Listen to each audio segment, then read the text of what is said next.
As a choice for most motorcycle buyers, this Suzuki SV650 has quite a few disadvantages.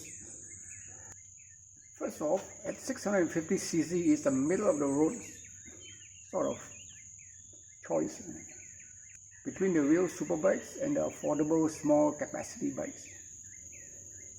In the West, a bike like this will be considered as a starter bike for beginners, learner riders, as a commuter city runner.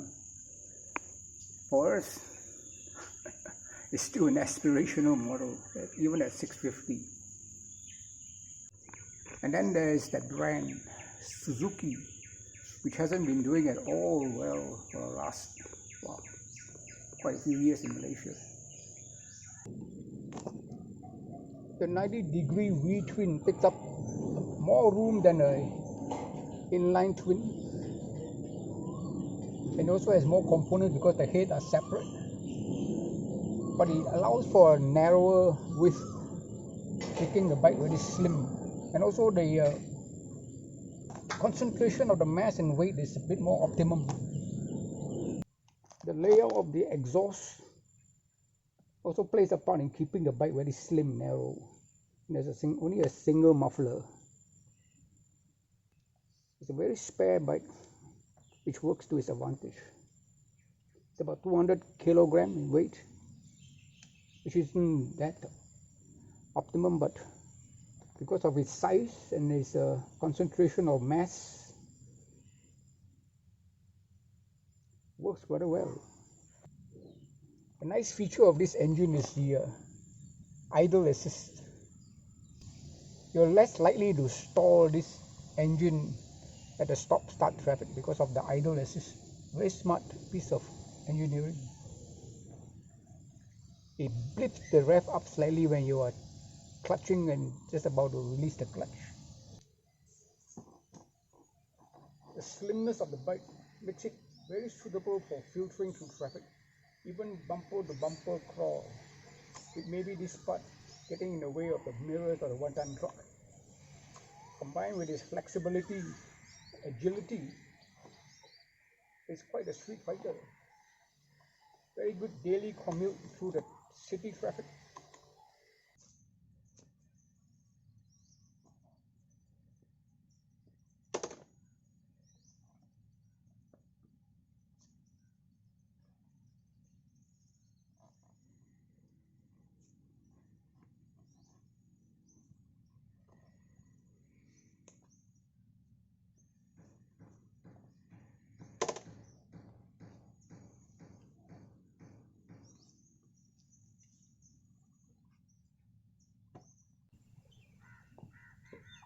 In more advanced countries where they have larger size riders, such a bike is considered a starter bike for people who just got their learner license, and they start from this before they progress to real superbike. But for people of our size, it is quite the optimum bike to choose, right? To own, to ride on an everyday basis, because you're in total control. You are firmly planted flat, not on tippy toe. There's no fear of it toppling over or your leg muscle not able to hold it up. And even if you drop it, it's not that daunting or impossible to pull it up. And most importantly, it's very agile to thick traffic, difficult situation. I think it's a very optimum choice if you are like me, my size. This bike is quite brilliant, a solo rider, especially in winding roads. And it gives a very good account of itself on city traffic. Quite a street fighter. Are you familiar with the saying that you ride the bike and not let the bike ride you? I think most riders oversell their abilities, or they are pressured to believe that they can handle the bike. Riding a motorcycle is a very dangerous undertaking. It's so easy to oversell your abilities. A bike like this is very easy on your nerve and your skill. I mean, it's still very fast, but not insanely fast. You should always right within your capability, and you should always be honest about what you're capable of.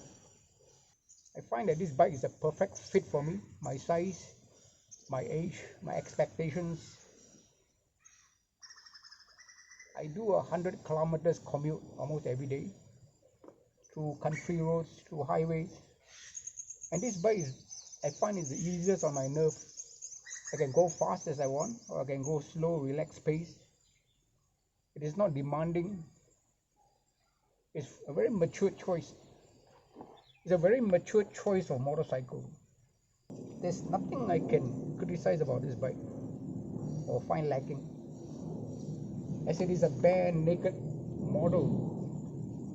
There's not much choice for carrying things with you.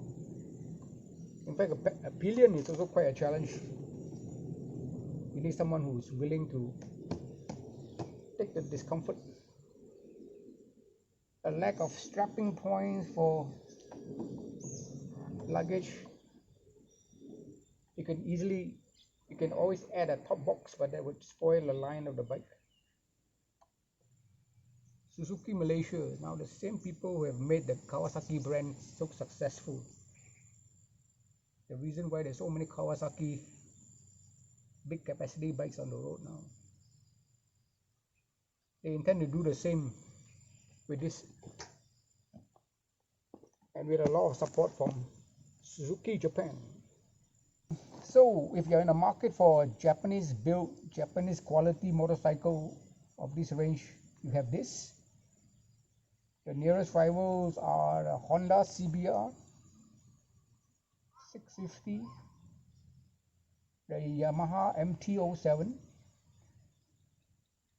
and the Kawasaki, which are all about the same price range. Well, I'm going to say this because I don't believe anyone else will. If you, after considering all the other choices available, settle for this, means you buy it and you have a really enjoyable time riding it all over the place, you have my respect. It shows that you're very comfortable in your own skin. That's a very rare thing. You're no slave to convention. You don't give a rat's ass to what people think about you and your choices. Perhaps Suzuki should use that as their selling point.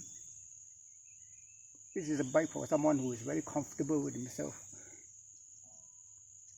There's so much to offer. This bike has a very nice balance of features. It doesn't really shine in any particular one, but as a package, it's a very livable choice for a motorcycle.